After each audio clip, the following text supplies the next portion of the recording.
Next speaker, Sri Mahabali Singh ji.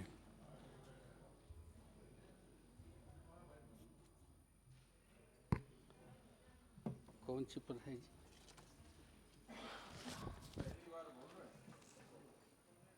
सभापति महोदय, उच्च न्यायालय और उच्चतम न्यायालय न्यायाधीश वेतन सेवा शर्त संशोधन विधेयक जो सदन में रखा गया है, निश्चित तौर पर महोदय इसमें न्यायाधीश लोगों की वेतन उम्र के हिसाब से समय के अनुसार से होना चाहिए और सेवानिवृत्ति के पश्चात उनके न्यायाधीश के मृत्यु के उपरांत उनके कुटुंबों को भी पेंशन का हकदार होना चाहिए और उनको मिलना चाहिए।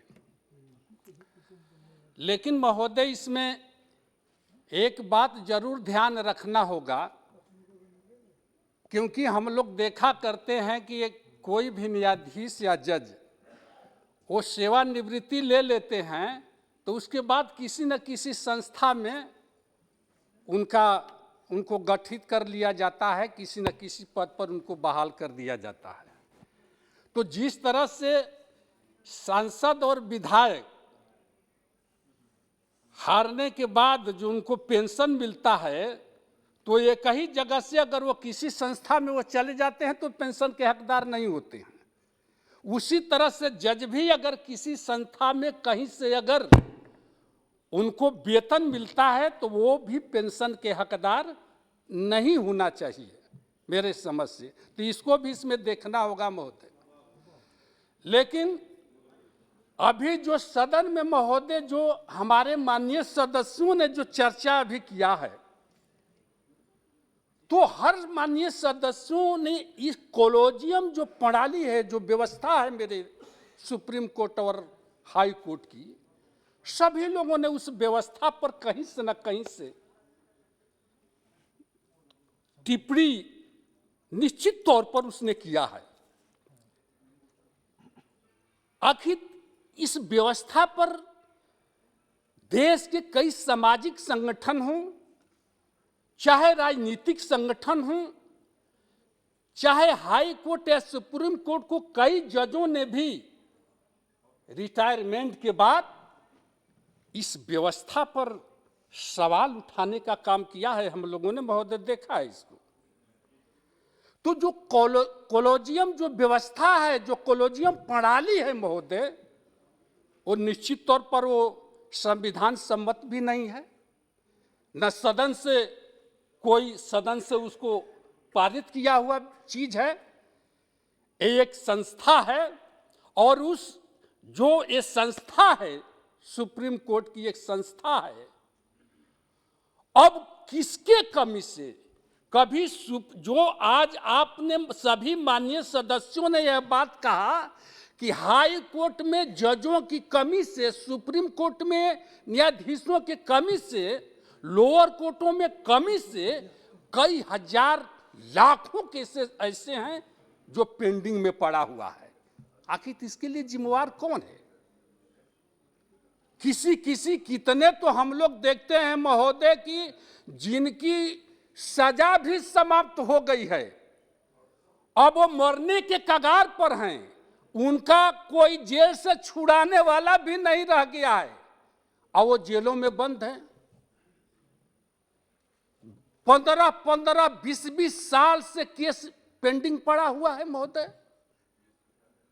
मेरे कहने का मतलब है महोदय कि एक कभी सुप्रीम कोर्ट का यह टिप्पणी आता है कि केंद्र और राज्य सरकार की कमी के कारण ये जजों की नियुक्तियां बहालियां नहीं हो पा रही है, तो कभी केंद्र सरकार कहता है कि सुप्रीम कोर्ट कॉलेजियम व्यवस्था के तहत उसका अधिकार है। आखिर किसमें कमी है? ये कहां से कमी है? तो महोदय, तो हमको तो लगता है कि ये एक दूसरे पर हो रहा है। तो हमारे समझ से महोदय, जब देश का सारा व्यवस्था नियम कानून से चलता है, संविधान से चलता है, तो क्या सदन, ये नहीं सदन में इस मामला को संविधान के तहत इस व्यवस्था को बदला जाए, ताकि वो कभी इस पर न टालें, ये कभी उस पर न टालें, और एक कानून बना करके संविधान में संवैधानिक व्यवस्था के तहत इस प्रणाली को रखा जाए।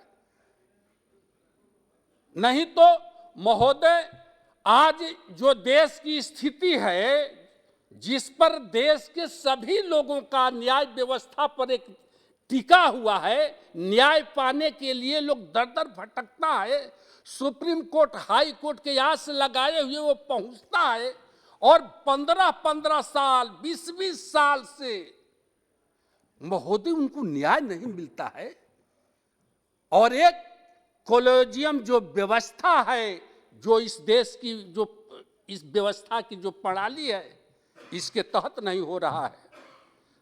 हमको तो जहां तक समझ में आ रहा है महोदय, कि जिस तरह से कोलेजियम व्यवस्था पर जो टिप्पणियां हो रही है, किस लिए हो रही है, कि जिस तरह से इस देश की जो सामाजिक व्यवस्था है वह गैर बराबरी व्यवस्था है, वो जात पर आधारित व्यवस्था है। क्योंकि ये जो देश की जो वर्ण व्यवस्था है, जो सामाजिक व्यवस्था है, ये जात पर आधारित व्यवस्था है। इस व्यवस्था में जो जितने बड़े हैं वर्ण में, उनको सम्मान मिलता है, और इस व्यवस्था में, सामाजिक व्यवस्था में जो निचले लोग हैं, उस व्यवस्था में अपमानित होते हैं। कहीं उसी तरह से कॉलेजियम व्यवस्था तो नहीं है। क्योंकि कभी कभी ये टिप्पणी होती है कि इस व्यवस्था में, नियुक्ति में, स्थानांतरण में भाई भतीजावाद, परिवारवाद की भी बू आती है।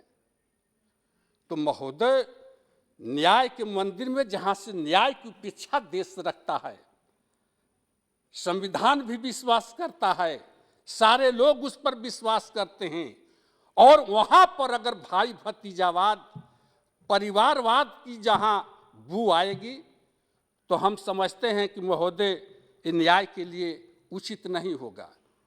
क्योंकि लोग कहा करते हैं, कई बार ये टिप्पणियां आती है कि उसमें अच्छे वकील लोग महोदय, अच्छे जानकार लोग को जज बनाने का मौका नहीं मिलता, और जो लोग परिवार से आते हैं, उस खानदान से आते हैं, उनके पास कोई योग्यता नहीं होती, लेकिन उनको जज बना दिया जाता है। इसलिए महोदय, हम सदन से ये कहना चाहेंगे कि जो भी पेंशन और जो वेतन भत्ते के जहां तक ये संशोधन विधेयक लाया गया है महोदय, निश्चित तौर पर इसका हम सपोर्ट करते हैं। लेकिन इसको ये भी देखना है महोदय कि देश के जो 130 करोड़ जनता जिस न्याय की उपेक्षा से सुप्रीम कोर्ट और हाई कोर्ट पर विश्वास करती है, उसको न्याय जल्द से जल्द मिले, और देश और प्रदेश के कोर्टों में जजों की बहाली और केसों का निष्पादन जल्द से जल्द हो सके, और